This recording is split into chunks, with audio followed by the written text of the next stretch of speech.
I guess I want to start in modern times. There was a new documentary that just came out about MoviePass. So I'm interested to hear like your talk, how it went. What was the making of the documentary like? Any cool stories from doing the documentary? Yeah, so during COVID, when things were pretty quiet with movie theaters, I got some producers reached out to me and said, "Hey, we really want to tell the Movie Pass story, and we'd like to take it to Mark Wahlberg and HBO." And so I thought, okay, it's pretty neat, and so it went pretty quickly, and we were able to lock that up, and then they brought on the director Muta Ali, who did an incredible job, in my opinion, of telling a very delicate story of two black founders creating a company, disrupting Hollywood, and then company went into different hands and had a bad outcome. And then, as you mentioned, me buying it back and relaunching it. So it's been a really cool experience to be able to have that story told. And it's neat. It's really, I've been in the movie industry for a long time, but I've never been the subject or the actor in one. So that's a first. Yeah, I there's this quote that people always say. It's the founder is the guardian of the company's soul. And just to hear you get the company back at the end was really important to me, just like listening to it, because it shows that it's still important. It's still needed because even today, the movie going experience is such a unique experience, no matter how you whether you stream or not. Just going to that popcorn feeling, the getting the drinks, the movies, everything about it is just unique. And I love what you all do at MoviePass.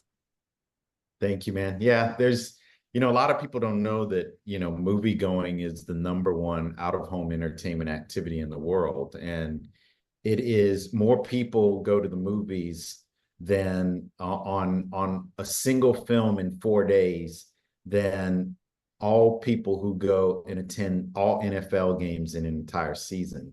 And so it's really something that's important to us, no matter what part of the globe you're in or culture. It gets people under different races, different religions, different cultural backgrounds who will all sit in the dark and watch, a movie unfold, is an extraordinary and powerful thing. So I'm really happy about what we do for a living and how we make it easier for people to go to the movies. It's that storytelling that just brings us to life and bring us to that moment. And speaking of stories, who were some Black founders or heroes growing up for you, and how did they shape your life? Yeah, when I was coming up, I think I heavily looked up to, I like all kids, both music and a lot of the rappers. I looked up to Spike Lee. I looked up to Denzel, who was getting his acting groove on, and it was early. Gosh, and I think there were a lot of pioneers who were changing the game, like Quincy Jones. And Oh yeah.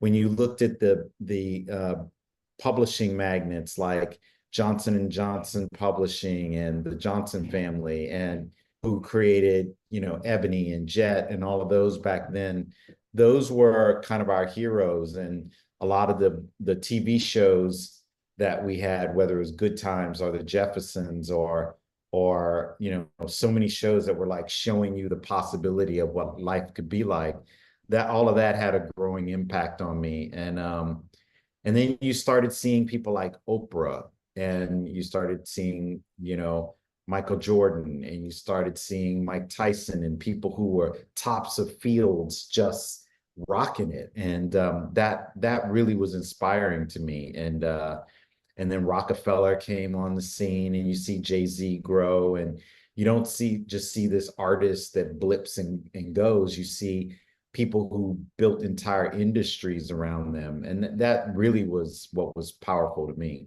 If you enjoyed that clip, make sure you head over to www.bookumapp.com to download our app so you can connect with your favorite bookish content creators, start conversations, and start your own book club.